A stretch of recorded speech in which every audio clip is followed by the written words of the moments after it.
Before listening to this story, you will never look at the silence of the mountains the same way again. Don't forget to like the video and subscribe to the channel. My name is Adrian.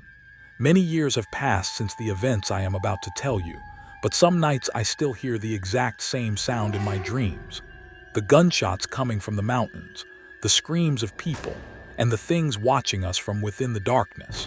The village where I lived as a child was small but peaceful. We were 4 brothers, 2 sisters, and we lived together with our mother and father. We were poor but happy. Then one day the people coming from the mountains changed our lives forever. At first I thought they were just terrorists, but years later I realized not everything that came down from the mountains was human. Our village was nestled between high mountains. The winters were harsh.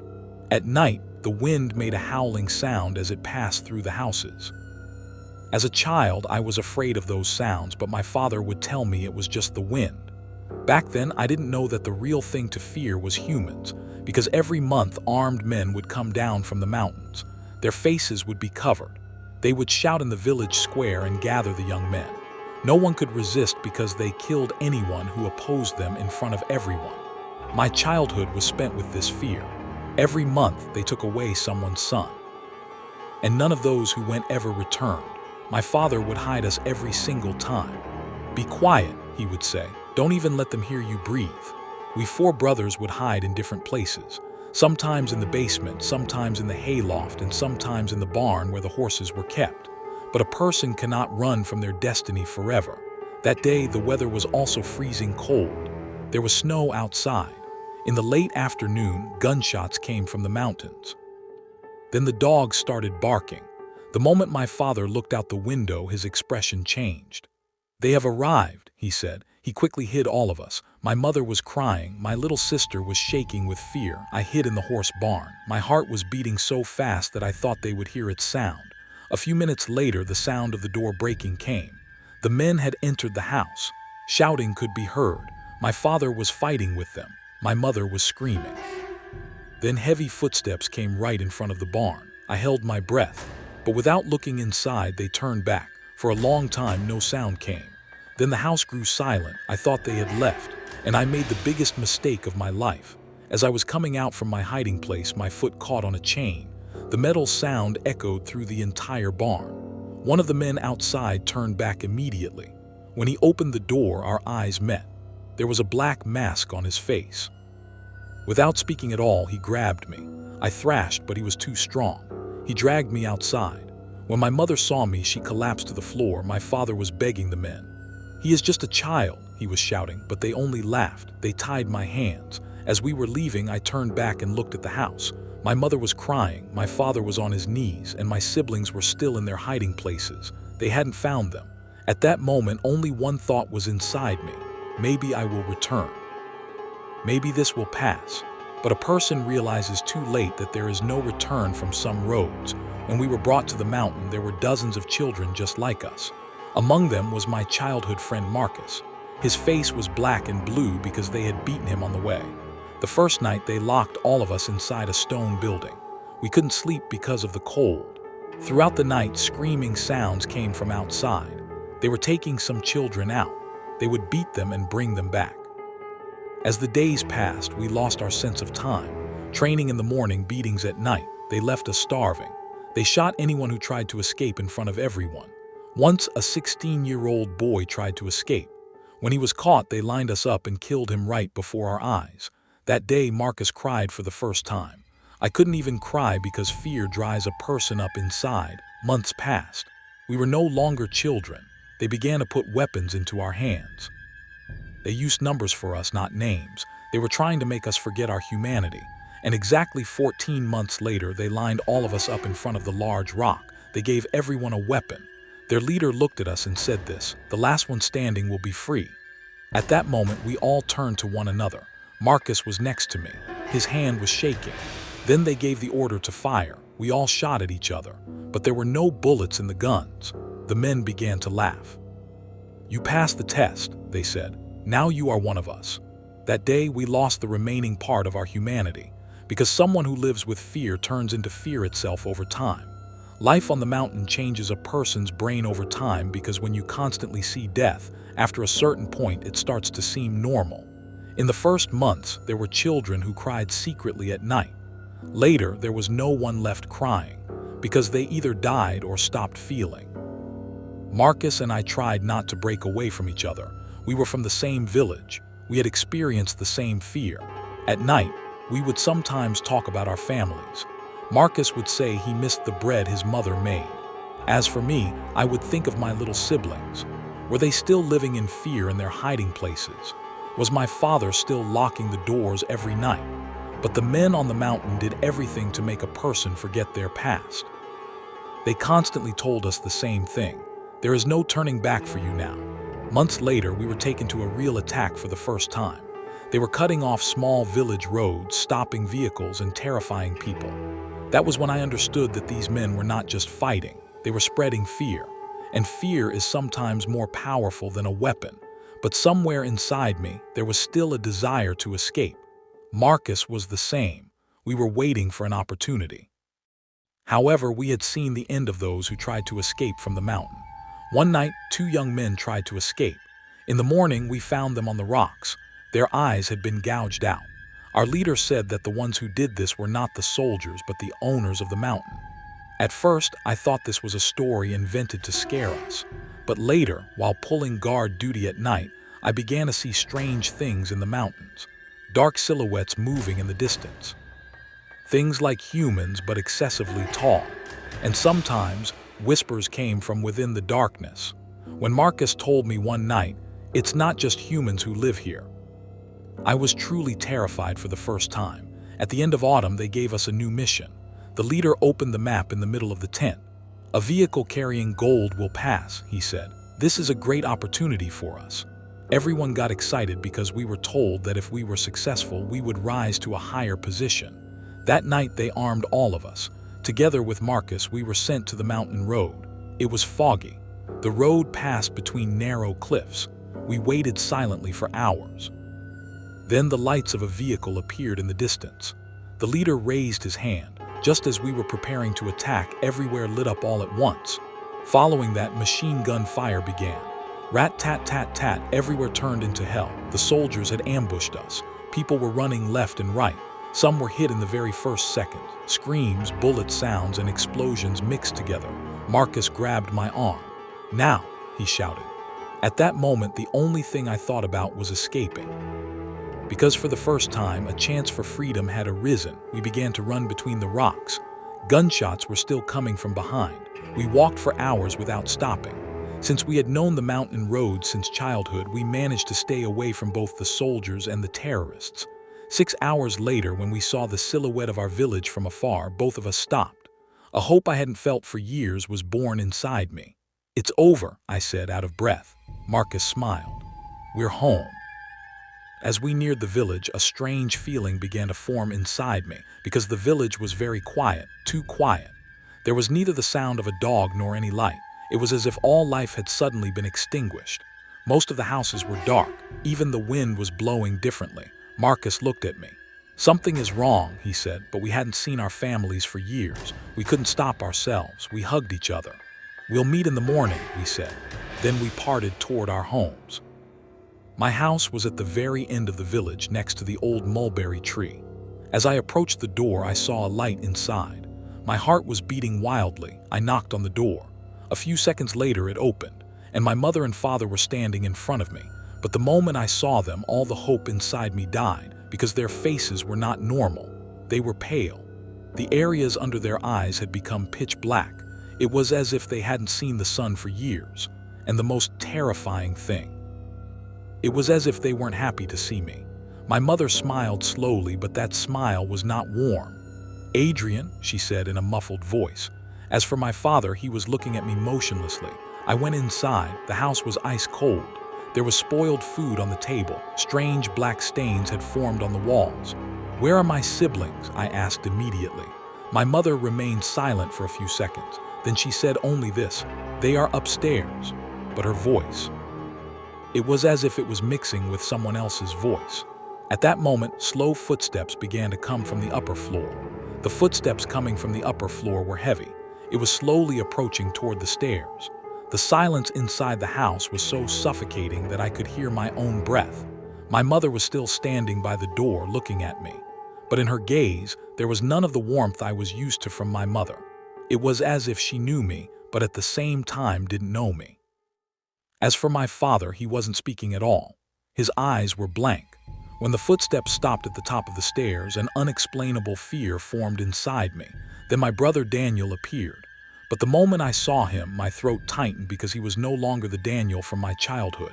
His face was excessively pale, his lips were parched, the areas under his eyes had darkened, and his movements were very slow. It was as if he was having difficulty carrying his own body.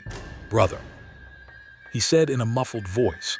I wanted to run and hug him, but I stayed where I was because Daniel didn't blink his eyes at all while looking at me. Following that, my other siblings also began to descend from upstairs. They all looked the same, pale, silent, cold. The air inside the house grew heavier and heavier. "What happened to you?" I asked, trembling. No one answered. My mother pointed to the table. "Sit," she said. At that moment, I noticed that the food on the table was spoiled.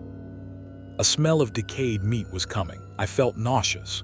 "You can't eat this," I said, but my mother only smiled. And at that moment, some of the teeth in her mouth looked pitch black. The fear inside me began to grow. I wanted to go to Marcus's house, but my father suddenly grabbed my arm. His fingers were ice cold. "One does not go outside at night," he said. His tone of voice was not normal. It was as if it was coming from very deep within. Then a distant scream was heard from outside. It was like a woman's scream. We all fell silent. I headed toward the window, but my mother shouted harshly, "Don't look." At that moment, everyone inside the house turned toward me at the exact same time. And for the first time, I was truly terrified because their facial expressions were the same. Blank, frozen, expressions that were not like humans. As the night progressed, the house began to grow even stranger. Crawling sounds were continuously coming from upstairs. Sometimes I heard tapping sounds from inside the walls. Tap, tap, tap, as if people were wandering behind the wall. I couldn't sleep. I went up to my old room. Everything was just as I had left it years ago, but there were strange scratches on the walls. Some looked like writing. When I looked carefully in the moonlight, I saw that the exact same symbol was drawn over and over again. A long black shape inside a circle. Right at that moment, a whisper came from outside the window. "Adrian." I froze. I parted the curtain slightly and I saw Marcus. He was standing outside the yard looking at me, but his face was filled with terror. I went outside immediately. When Marcus saw me, he grabbed my arm. "Something is wrong," he said, out of breath. "The people at home, they are not normal." Then he explained. He said that when he went to his own house, he saw his mother and father, but they were acting the exact same way. Cold, silent. And he had noticed that they went outside at night. "I followed them," he said. "They went to the cemetery." The fear inside me grew even larger. Marcus continued. "Everyone living in the village is dead, Adrian." That sentence echoed in my brain. "What are you saying?" I said in anger. Marcus spoke, trembling. "There are dozens of newly dug graves in the cemetery." Right at that moment, the sound of the adhan was heard from the village mosque. But there was something wrong. The sound was not normal. It was muffled. It slowed down. Then it ceased to be a human voice. It was as if dozens of people were speaking at the exact same time. Marcus's face turned stark white. "They are coming," he said. "Who?" I asked. But before he could answer, walking sounds began to be heard from inside the village. Dozens of footsteps approaching slowly. When we looked down the street, we saw the village folk. But their walking was not normal. They were all moving at the exact same speed. Their heads were bowed, and all of them were coming toward our house. The village folk were walking slowly down the street. As the moonlight struck their faces, we saw that they were all in the same state. Pale complexions, darkened areas under their eyes, and frozen expressions. But the most terrifying thing was their walk. They were all taking the exact same step, at the exact same speed. It was as if an invisible thing was controlling them. Marcus began to walk backward. "This isn't normal," he said, trembling. As for me, I couldn't tear my eyes away from my mother and father because I saw that they were also walking within the crowd. Their heads were bowed, and all of them were turning toward where we were at the exact same time. Then all of a sudden they stopped. The entire village remained motionless at the exact same time. A stillness settled. It was as if even the wind had stopped. Following that, a muffled voice rose from within the crowd. At first, I couldn't understand who was speaking because the voice wasn't coming from a single person. It was as if it was coming from all of them. "They have returned from the mountain," they said at the same time. Marcus's hand was shaking. "We must run," he said. But just as we were about to turn, the lights of the village suddenly began to flash. Yellow lights were flickering in the windows of the houses. And at that moment, I saw a tall black silhouette among the people. It was taller than the others. It was looking at us without bowing its head. It didn't look human because its height was excessive. Its arms stretched down to its knees. When the crowd began to walk again, Marcus pulled me by the arm and we started to run. We hid in the old warehouse at the back of the village. The inside was dark and smelled of dampness. We closed the door silently. Footsteps were still coming from outside. Tap, tap, tap. Marcus collapsed to the floor. "They are not human anymore," he said. Then he began to explain the events that happened after the night we were abducted years ago. The day after we were taken, the terrorists had come down to the village again. But this time, they hadn't just taken the youth, they had killed everyone. The women, the elderly, the children, all of them. Marcus had heard this from the conversation of one of the men on the mountain. The village had been completely wiped out. But that wasn't the only matter. Because a few weeks after the corpses were buried, strange sounds had begun to come from the mountains. Lights had been seen in the cemetery at night, and the people had returned. At first, I thought this was madness. But then the things I had seen with my own eyes came to my mind. My mother's face, my father's ice-cold hand, the blank stares of my siblings, the hope inside me was slowly dying. "Then what are these?" I asked. Marcus shook his head quietly. "The jinn," he said. The men on the mountain awoke something after they massacred the village. Right at that moment, a crawling sound came from outside the warehouse. Both of us fell silent. The sound stopped right in front of the door. Then a slow tapping sound was heard. Tap, tap, tap, as if long fingernails were striking the wood. We held our breath. Following that, my mother's voice came from the other side of the door. "Adrian." My eyes filled with tears because the voice was the exact same. The voice of my mother from my childhood. "My son, opened the door." Marcus immediately grabbed my arm. "Don't you dare," he said in a whisper, but my mother began to cry. "I'm so scared," she was saying. At that moment, it felt like my brain would shatter, because a person cannot remain indifferent to their mother's voice. Just as I was about to approach the door, the voice changed all of a sudden. It grew heavy. It grew deep. "Open the door." The air in the warehouse turned ice cold. Black smoke began to seep from under the door. Marcus pulled a small amulet out of his pocket. "Get back," he shouted. Right at that moment, a violent blow struck the door. Thud. The wood cracked. Another blow came. Thud. And through the crack, I saw a pitch-black eye watching the inside. It was not a human eye. It was completely dark. Marcus began to recite a prayer. The things outside the door screamed at the same time.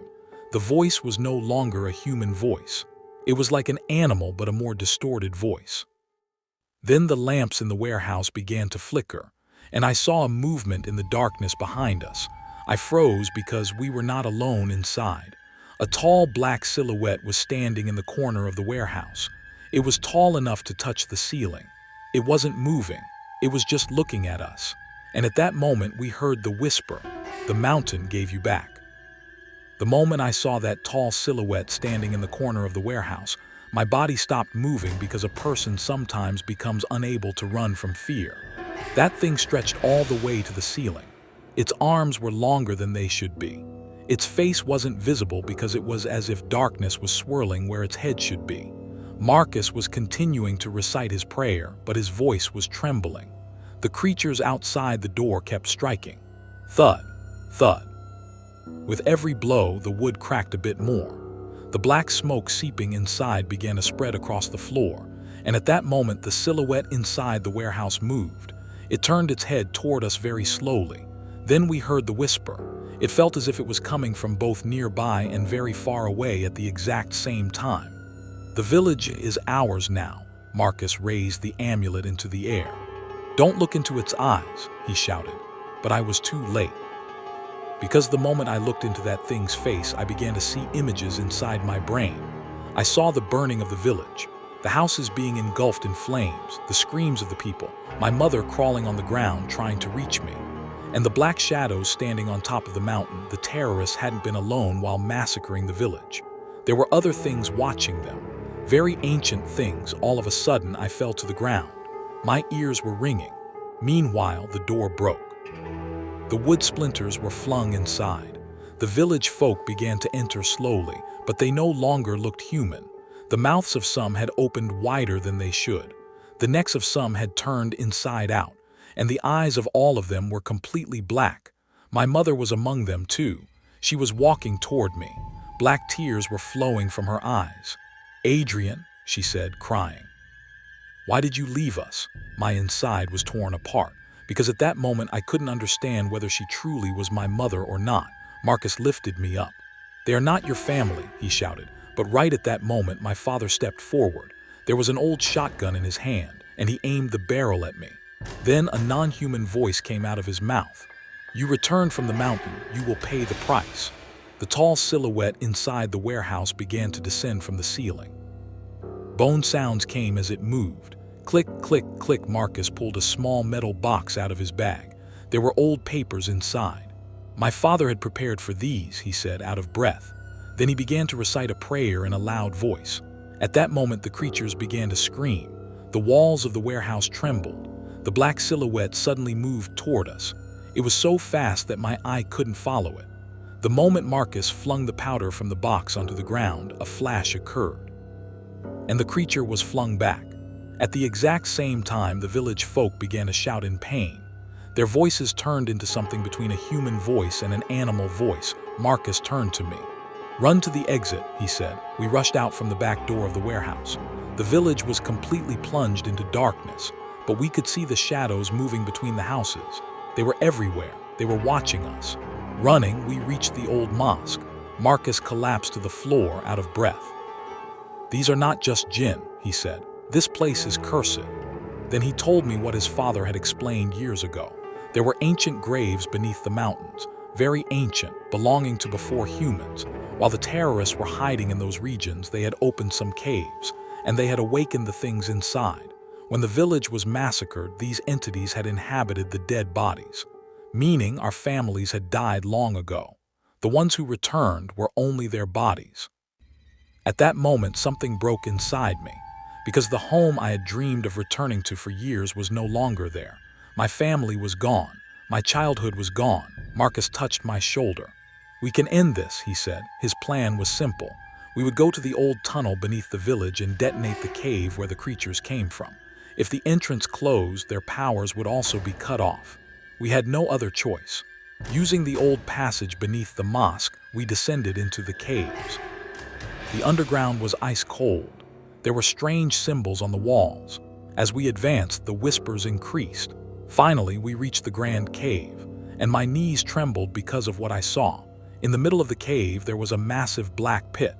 Moving shadows were coming out of it, things that didn't resemble human shapes, and there were hundreds of human handprints on the walls of the cave. Just as we were placing the explosives, a footstep came from behind us. When we turned around, we saw the village folk. My mother was at the front. She was looking at me, and this time she was truly crying. "My son," she said in her normal voice, "save us." At that moment, I froze stiff, because for the first time, my mother's real voice had returned. But Marcus shouted, "Don't be fooled." At the exact same time, my mother's face distorted. Her mouth widened to an extent a human's wouldn't, and the entire village folk screamed at the same time. Marcus pressed the detonator. The explosion shook the cave. The ground began to collapse. The shadows were screaming while the rocks were falling. Marcus pushed me. "Run," he shouted. I began to run toward the tunnel, but I heard Marcus's scream from behind me. When I turned around, I saw the black shadows surrounding him. He looked at me one last time. "Go," he said. Then the cave collapsed. Everything was plunged into darkness. I survived. Years later, I joined the army. Now my mission is to hunt the terrorists in the mountains, because I know that they didn't just awaken humans, but worse things. But some nights I still see my village in my dreams, and every time the exact same thing happens. My mother stands in the foggy street. She looks at me, and she whispers, "The mountain is still hungry," smiling face with horns. Years have passed since then. Now I wear an official uniform. I participate in operations in the mountains. People call us heroes. But they don't know why I fight. I don't just fight for the homeland. I'm still trying to finish that night. Marcus's scream is still in my ears. The faces of my family are still before my eyes. And sometimes, during certain operations, we enter abandoned caves. I see the exact same symbols on the walls of those caves, the exact same black handprints. And every time, the exact same fear grows inside me. Because even if the cave has collapsed, I have never believed that the things there completely died. Last winter, during an operation, we entered the old tunnel on the other side of the mountain. Inside, there were stone corridors that hadn't been used for years. One of the soldiers found strange scratches on the wall. The moment I held my flashlight, my blood ran cold because I recognized the drawn symbol. It was the exact same symbol I had seen on the walls in my village. At that moment, I began to hear faint whispers in my ears. It was coming from very far away. Adrian. All of a sudden, my breath tightened. One of the soldiers asked, "Commander, are you okay?" But I couldn't answer, because within the darkness of the tunnel I saw a silhouette, tall, thin, a shape that was not like a human. It wasn't moving, it was looking at us. It disappeared in the blink of an eye. When we returned to the base that night, I didn't tell anyone anything, because they would think I had gone mad. But the next morning, one of the sentry soldiers disappeared. We found him hours later down the mountain. He was alive, but he couldn't speak. He was only drawing the exact same thing with his hands, the long black shape inside the circle. Sometimes I think maybe that village never truly ceased to exist. Maybe there is something still living beneath the mountain, and maybe it has been watching us for years. Because some nights I see lights on the hills near the base, moving shadows, and when the wind blows right, I hear the exact same sound. The distorted sound of the adhan coming from my village's mosque. But the most terrifying thing happened last week. The night I returned from the operation, I was sitting alone in my room. It was raining. When I looked out the window, I saw someone standing near the wire fences of the base. The tall black silhouette was motionless. The soldier sentries didn't see it. It was only looking at me. Then it slowly tilted its head to the side, just like I had seen in my village years ago. And I heard a whisper right next to my ear, "Return to your home." I closed the curtain, but ever since that night, every time it rains, I feel the exact same thing. As if the mountain is still calling me, because once some doors are opened, they never close again.